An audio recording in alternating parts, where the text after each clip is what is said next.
Hello. Hello. हाँ नमस्कार, हम अनुराग रंजन बोलता नहीं खबर भोजपुरी.com से। हाँ रामदा भाई बोली। तो हमनी के का कार्य हाल चल रहा। सब बढ़िया बा। एगो हमनी के कार्यक्रम चालू कइले बानी स इहों के जानी इहों के पहचानी। हाँ। एगो कार्यक्रम चालू कइले बानी इहों के जानी इहों के पहचानी।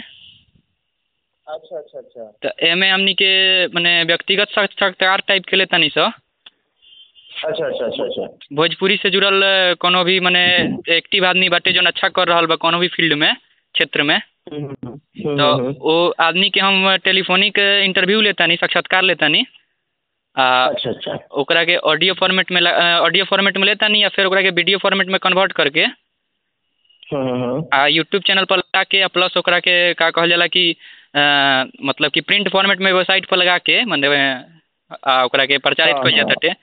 तो जैसे अच्छा कि अच्छा अच्छा। राउर हमार लेटेस्ट फिल्म देखे के मिलल हटे ललका गुलाब, हाँ हाँ हाँ। जाना में बहुत अच्छा काम भइल बाटे। मने देख के मने का कहल जाओ कि भोजपुरी में ऐसा पहिलका लिए हम प्रयोग देख रहल बानी कि मने सकारात्मक मने बाटे। तो अच्छा बहुत बहुत धन्यवाद बराबर। तो यही मैं सोचनी है कि थोड़ा सा रउआ से एगो अथी लेके ओकरा के मने प्रचारित कइल जाओ। तो हम्म। तो जौन और पहिलका फिल्म रहे अंडर द रॉक, हाँ। वो हम देखले रहनी जौन कि और रिलीज खातिर तैयार बाटे। रुआ विशेष हमनी पर मने अथी बाटे कि हमनी के रिलीज होके से पहले ही देख लेता नहीं सर, और मने कोनो भी जौन आवताटे। अरे तुम्हारा रउआ सब है मैंने अपन भोजपुरी आदमी खातिर तो थोड़े आदमी छुप छुपा के रही। फिल्म जी बना तो ओकरा के पब्लिक में डाले के बा। अब वो जी पब्लिक बाटे मान ली 10,000 के तो हम तो ओकरा से चुन सके नहीं नो कि हमरा हजारों से पहले ही दिखा देवे के बा, बाकी के 9,000 बाद में दिखाई। जी जी। तो यही में हम और ई फिल्म जौन बाटे अंडर द रॉक 15 तारीख के रिलीज होके वाला बानू। हाँ 15 तारीख के 15 जनवरी के रिलीज होगी भोरे 8 बजे। ओकरा जी के डाल देम यूट्यूब पे पब्लिक कर देम। आज तक ये ना कर नहीं है लोग देखो ओकरा के रिव्यू देवे। अभी तक जितना लोग देखना उ सब लोग हमार कहीं ना कहीं से चिन्हा पर्ची के रहे, जानकारी के रहे। हो सकेला कि कुछ खराबी होके जी ए सोच के कि भाई अमित भाई खराब मान जी हैं ऐसे बतैले ना होको। तो कम से कम पब्लिक में अब होता तो अब हमारा के जी एगो अनबायस्ड रिव्यू देखे के मिली कि हाँ मने आदमी ईमानदारी से केहू लिखी निमन लगे तो निमन, खराब खराब हमारे अब रिव्यू देखे के मिली का ओकर असल में मिल रहल बाटे, ओकर आउटपुट का आ रहल बाटे जी जी बिल्कुल। ओकरा तो के डालला से। हमरा बहुत खुशी बाटे कि और फिल्म रिलीज खातिर तैयार बा। हमनी के ओकरा के पूरा प्रचारित कइल जाई, जितना भी हमनी के अथी बाटे हमनी के अपन लिंक उंक लगा के सब कुछ ओकरा के अथी कइल जाई। तो बहुत बहुत तो धन्यवाद बस साहब। तो ई तो मान ली कि हिंदी फिल्म बाटे आ हमनी के भोजपुरी से जुड़ल बानी स आ भोजपुरी के प्रचारित करतानी स। तो रउआ जौन ललका गुलाब बनैनी ह जी।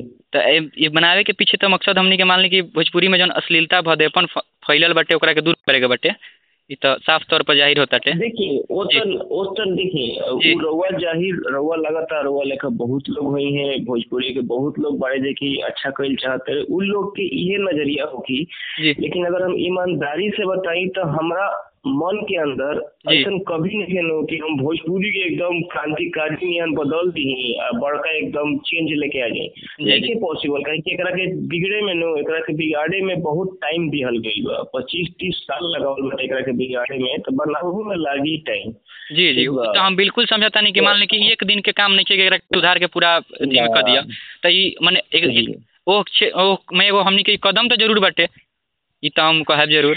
कदम जरूर बाटे, कदम हम उठैले बनी। जी लेकिन हमार निगाह जोन बाटे फिल्म बनावे के हिसाब से हमार निगाह ई रहल है कि जी ई शॉर्ट फिल्म है, माने 1.5 लाख 2 लाख 2.5 लाख 3 लाख 5 लाख के अंदर हम जी शॉर्ट फिल्म 15-20 मिनट के बहुत उत्तम क्वालिटी के मतलब एकदम सुपर क्वालिटी के फिल्म हम बना सकते हैं। क्यों बना सकते हैं जे एगो तनी मनी अच्छा डायरेक्टर चाहे एगो अच्छा आर्टिस्ट बा जी जी उ एगो अच्छा काम कर सकता। वो फिल्म होखो, गाना होखो, साहित्य होखो, जी चाहे वीडियो होखो, नाच जौन डांस होला हमने के प्रथा बाटे उ सब होखो। तो ये सब चीज के तनी बाहर ले आवे के जरूरतो रहल हा। जी लेकिन हमार अभी उतना डीप तक ले हम ना जाए से पहले हम सोचनी है कि छोट पैसा में जी कम हमार रिसोर्सेज इस्तेमाल होके जी हम एगो कंटेंट बढ़िया डाल दी ताकि कम से कम ये एगो खड़ा होके तो अगल बगल के 10-20 गो के खराब के जी मिटा देवे। जी जी ठीक बा। तो जी हमरा उहे आस लगा के हम ई फिल्म बनैले बनी। हमरा लागत है कि ई उम्मीद तो खरा उतरी। जहिया ई फिल्म पब्लिक आई तहिया 10-12 गो फिल्म के तो नाश कइए दी, जितना बड़े से खराब फिल्म है नंगा नाच जन करल सन जी जी ओकनी के तो नाश कइए दी। हमारा ओकनी के खत्म करे के टारगेट बाटे कि उ कुल के क्वांटिटी देखी। शुरू से पढ़ावल जाला हमने के स्कूल में कि अगर कोनो हमरा लकीर से लंबा लकीर खींचे के बा तो हम ओकरा के मिटकाई ना, ओकरा बगल में एगो लंबा लकीर ओकरा से खींच दीही। जी जी इहे कहल बाटे। तो उहे लकीर के शुरुआत बहुत लोग कइले बा, हम पहला नहीं की। बहुत लोग धीरे धीरे कहीं पूरा दुनिया कोना कोना से कर रहा बा, लेकिन तो ओकरा उतना अभी पहुंच नहीं खे ओखल। तो वही में से हम एगो काम कइनी, लल्हा वाला बनैनी। जी अब एक फिल्म बनला के बाद उ लकीर के शुरुआत भइल बाटे। ऐसे ही हमरा अब अगला साल में हमारे मतलब अगला साल ना यही साल में हमार प्लान बाटे कि 3-4 गो कम से कम जी 4 गो फिल्म बनावे के हमार प्लान बाटे भोजपुरी में शॉर्ट फिल्म।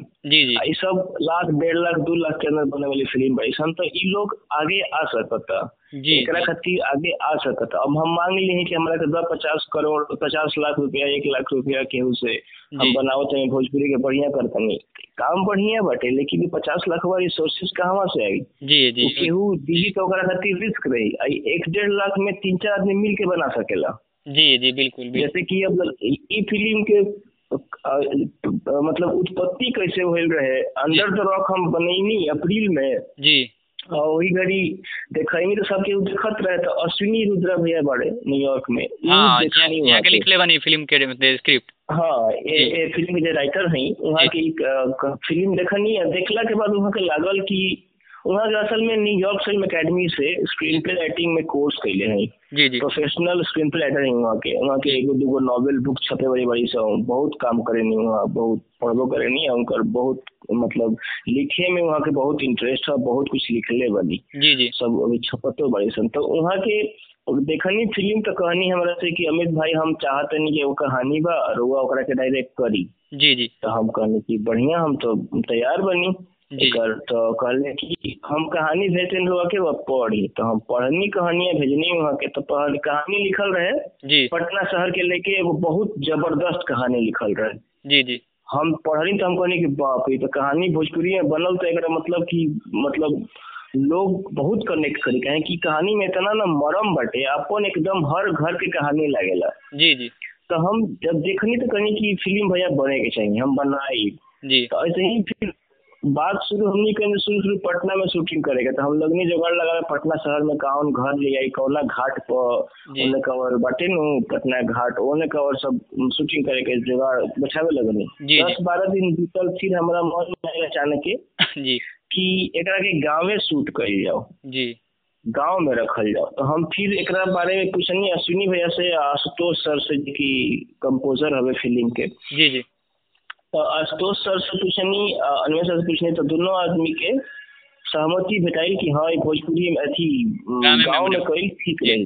हाँ तो हम कहनी कि बस तो हमारा कामे आसान हो गया। हमारा अपन गाँव बन नगरपुर और डुमराव के भी हम जब गाँव चल गई नहीं और जो आराम से 2 महीना रहनी, हर एक चीज अपना आस पास देखनी संभालनी, वातावरण के अपन अनुकूल बनैनी। एक्टर लोग के 1 महीना जाके हम पटना में रिहर्सल करवैनी, सब के दादा के, वत्सल के, पापा के, माँ के। जी जी 4 आदमी जो मेन बाटे, बाकी सब तो साइड कैरेक्टर बनल, लेकिन 4 आदमी मेन जो बाटे वो लोग के हम रिहर्सल करवैनी पटना में 1 महीना। ओकरा बाद से फिर 1 हफ्ता पहले डुमराव बोलैनी, वहाँ लोग हम होटल में रुकवैनी जी। होटल में रुकवा के वहाँ लोग के रिहर्सल करवैनी, मतलब वो फाइनल रिहर्सल करवा के हम जाके शूट करे बनी, तब जाके कुछ अच्छा रिजल्ट निकलल बाटे। जी जी तो गाँव में हमारा कहीं बहुत आसानी हो गई। तो यह चीज के उत्पत्ति मने भइल रहे, अश्विनी भैया के मन रहे कि बनावे के बटे, वहाँ के तैयार भइनी कि हमने के मिल के बना ली जाए, केहू से पैसा मांगे की जरूरत नहीं। तो हम कहनी बस बहुत बढ़िया बटे। तो भैया पूरा सपोर्ट कईनी, पूरा सपोर्ट उनके रहल है। जी जी बाकी हमारे एगो जन कंपनी बटे मैड मंकीज प्रोडक्शन, ओकर जे पार्टनर हवे कुणाल सिंह जी, उनको सहयोग बाटे फिल्म में। वो एक्टिव आदमी हवे, तनी नौकरी में बचल रहे नहीं, वहाँ के बहुत एक्टिव आदमी हवे। 1 मिनट थोड़ा सा भैया, थोड़ा सा हम लोग 2 मिनट में जस्ट कॉल कर रहा बनी, थोड़ा सा सेकंड पार्ट में ओकरा कॉल लिये। ठीक है, ठीक है। ठीक।